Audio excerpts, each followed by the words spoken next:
Hello everyone and welcome to the My Player Career series. Today we will go through all of season 1.5, you could say, for the end of the season. And so we'll have 4 matches in total to be shown today with all the highlights for our team and ourselves within those games. And just discussing how the end of the season went, as well as talking about these games. So I would say these weren't our most glamorous performances, and not if we scored or had assists in these games, but we were consistent and we got consistent results, which is always important. So the first one is against FC St. Pauli within Bundesliga 2. And so it was a really good matchup for us to getting back used to playing games. I haven't played games within the career mode for a bit, and we almost got scored on by St. Pauli, but we managed to do well in our position, really trying to push the envelope and getting forward. And within that, we were just coming up short a couple times. As you can see, it's about the 82nd minute. It's still 0-0.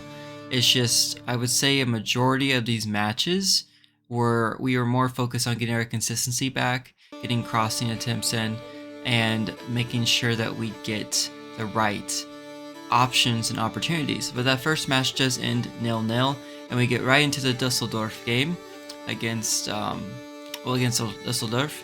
And if I remember correctly, I thought they have been in Bundesliga 1, the Bundesliga 1 at least recently. I thought they had been.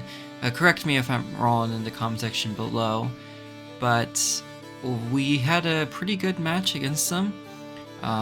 They had a good chances there, a great save by Zieler, and you'll see him get the recognition that he deserves, because so far this season, this half season that we've been with him, he's been amazing, and he's been a cornerstone of our defense.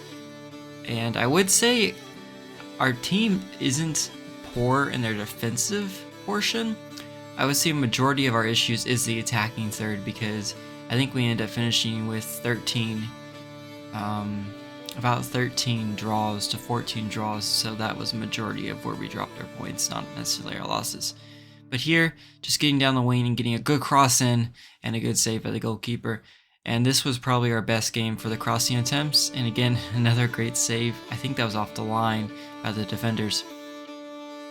And really just a lot of our play, obviously still down the wings because we are playing that left wing back role.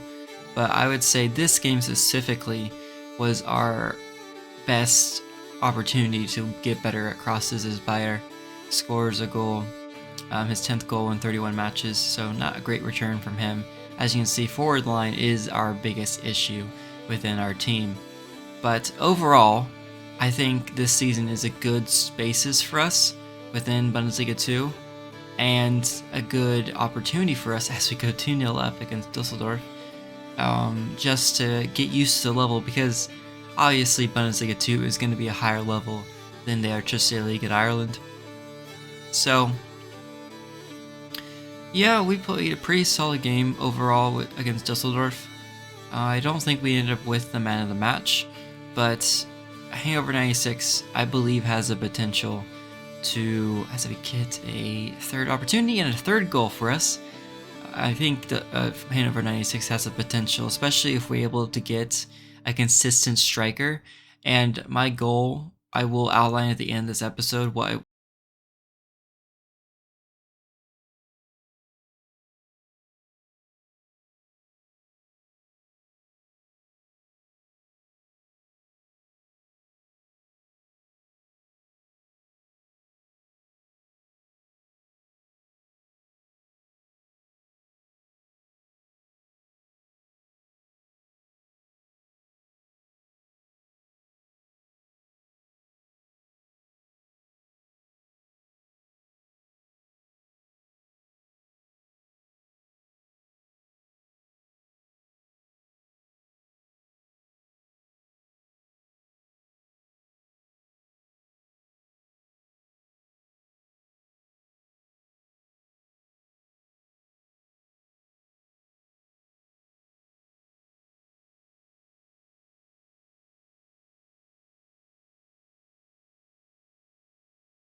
club and building a foundation, I think is very important. And I've always been a person that I take a bit to adapt to an environment and a new place.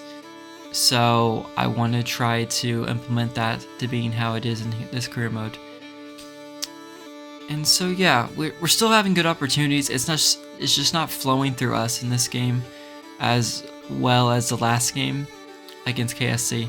And that's mainly just due to the fact that we're not getting good crossing opportunities and we're not doing well with the ball. Like here, I almost lost the ball.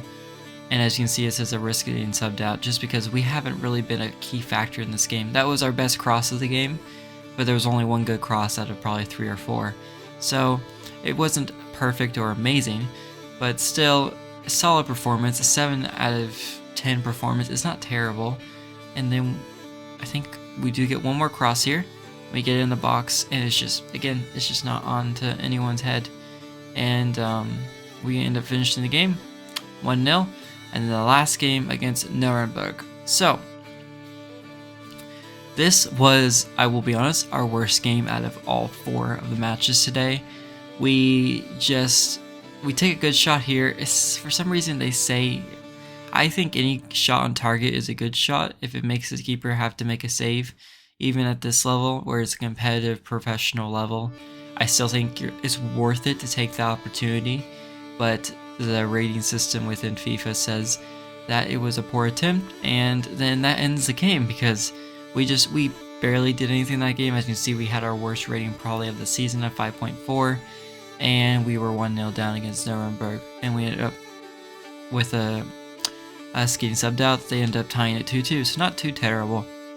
And so by the end of the season, we leveled up to 21 overall for our player levels at least, and then we finished the season at a 77 overall for our player. We had 16 appearances halfway through the Bundesliga, 7.21 average rating. That's pretty good. I'll take that.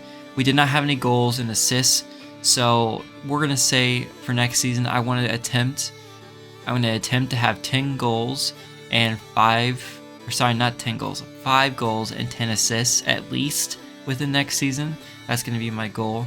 And then our top goal scorer was Nielsen with only 15 in 34 appearances, which isn't awful, but you want to have, I would say, much better. And hopefully with me being here a whole season and providing assists, that I want to get at least 10. I think we can do that. Our top clean sheets for field players was Kranich, Luka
Tottenham getting second is pretty surprising, but around the world so far, not too surprising.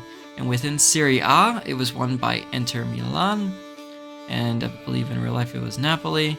Napoli finished 7th in that league, so very drastic to what happened this season, the 22-23 season within real life. And then nothing very different there to what would be expected within that league as well. And then we'll get to the bottom of the table. This is something I'm kind of annoyed with FIFA. I wish they would just do the old tables that were kind of more concise instead of having to do 3 screenshots for one table. But I guess it is what it is. Spezia, Empoli, and Lecce go down within Serie A to Serie B. And I think it'd be fun. I wish, hopefully, maybe one time in our career we can go to Italy. It always depends, though. It depends on how much we end up enjoying our time at Hannover. As we see, Barcelona end up winning Liga Santander, just like they did in real life. And Sevilla actually really high up in 3rd. Any other notable changes? Girona staying up in 15th, Valencia in 16th, which unfortunately is more than likely normal at this point because of the poor ownership, which is a story in itself. Rayo Vallecano, Lecce, CF, Udli, Almeria all go down to La Liga Segunda Division. And then, lastly, but not least, Bundesliga 2, we managed to finish in 4th. So if we had finished 13 points better, we would have finished in 3rd. But as you can see, our results are not bad. We had 15 draws, and that was the biggest thing that prevented us from going into the playoff positions. And so we will be in Bundesliga 2 for next season, but it's not terrible to see in comparison to where I think we started. I think we started in 13th or 12th within the table. It's just we need to change a lot of those draws into wins. It's very simple and it sounds simple, but it's true. Holstein Kiel, Kaiserslautern, and Braunschweig will all be going down into Bundesliga 3. Kaiserslautern is pretty surprising because I believe they were in the Bundesliga not too long ago as well. Other news within the European competitions, Atletico de Madrid ends up winning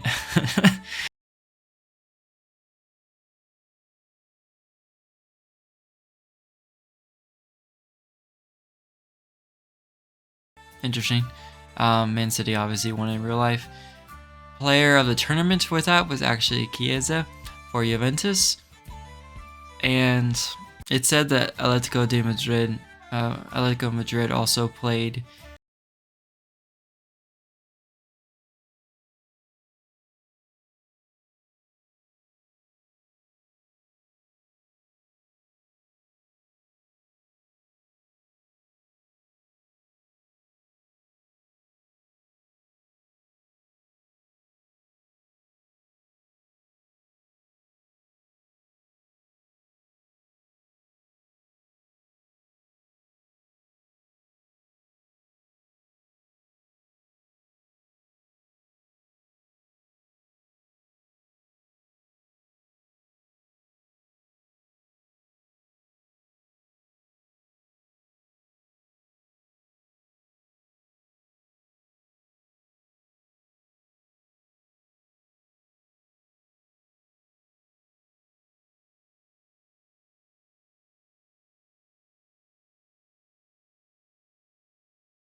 and I'll see you then.